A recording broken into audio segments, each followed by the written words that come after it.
And that dude. That is right. It is time for what I think is probably the most informative segment we do. Okay. The only informative segment we do. Marcellus, take it away. Yeah, you guys know after the game, that guy who has that long line for autographs, I'm not talking about that dude. I'm just the sack, so that's what he did. One little elbow and the guy's gone. I like it. All right, number 4. Number 4, we got my man, and then he gets the tip for the interception. Craziest game of the season. Number 3. Number 3, we have Demetrius Cherry. Oh.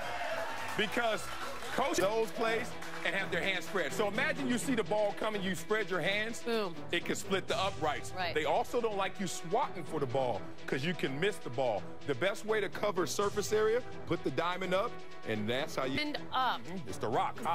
Number 2.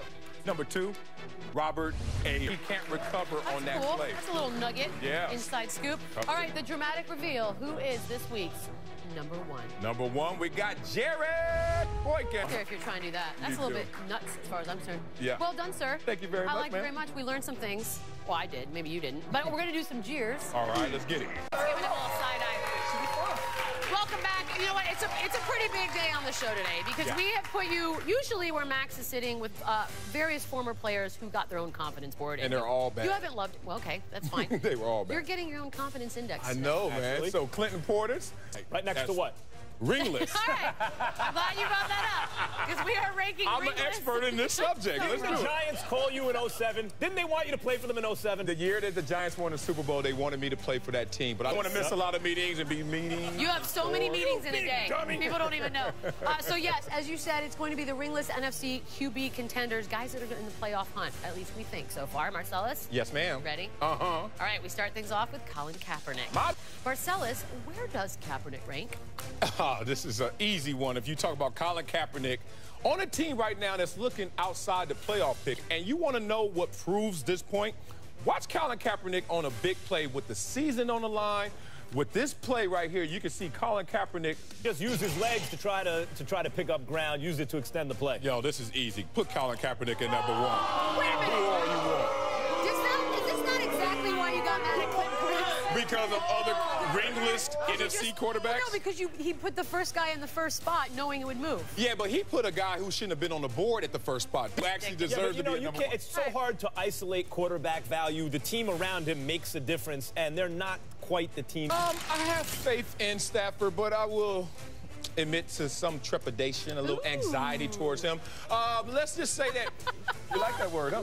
Let's just say that Megatron, obviously, but I'm not so sure that when it comes to meeting against the other cream of the crop teams, I have a ton of confidence in him. So, Matthew Stafford, you're not going to be above my boy Colin Kaepernick. I'll put you under him. You guys agree? Lower? They want him lower on the board. That has no one on it. But then who's that?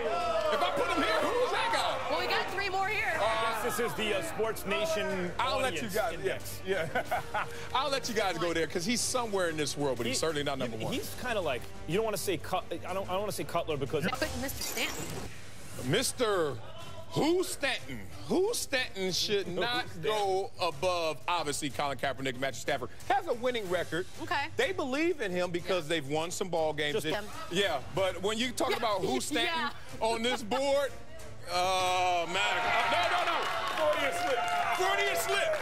Freudian slip. At least he admits it. That ain't right. Freudian slips. Hanging on. Literal Freudian slip. Let him just hang on. Slip. Like, not even 4, like 4.5. He like down there somewhere. But he's, Max, as a man who does the facial hair thing on the daily, you got to give him props on that, right? There. You know, part of the interesting story of all this. But is it going to be better play, better game? That's what we're talking about. It is a better story because the substitute came in and did some work. I think it's pretty good. Yep. Next up, Mark Sanchez. Oh! Sanchez. You know, obviously, Sanchez is now licking his chops because this is the most talented quarterback they have on the roster, even if Nick Foles is healthy. He's in a tremendous system.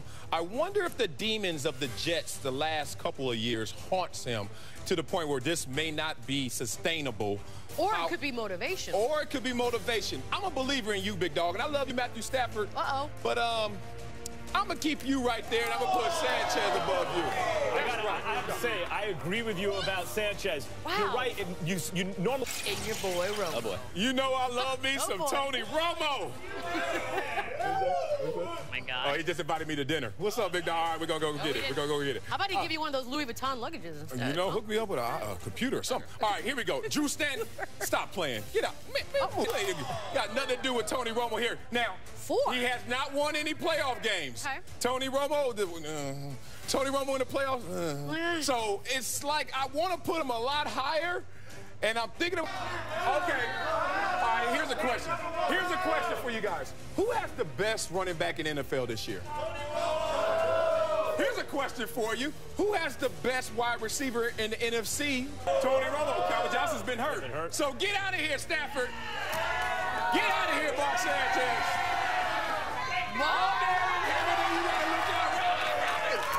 Romo is coming to town. There's chaos on the I agree with him again because Romo, of all the guys listed here, Romo is the best combination. You can argue Kaepernick has more upside and everything, but when you take everything into consideration, he's in the best position to succeed. Best My obsessive-compulsive is kicking in. Oh, okay. Straighten that up. Best balanced attack in football. Okay, so that's your final order.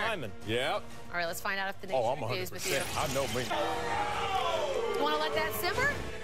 Stafford at 1 kind of shocked It's what people, Trent Dilfer always talks about, arm talent. Stafford has a ridiculous arm. All right, up next, I'm going to ask Max Marcellus if Melo is already regretting his decision to stay with the Knicks. Going down. This is SportsNation.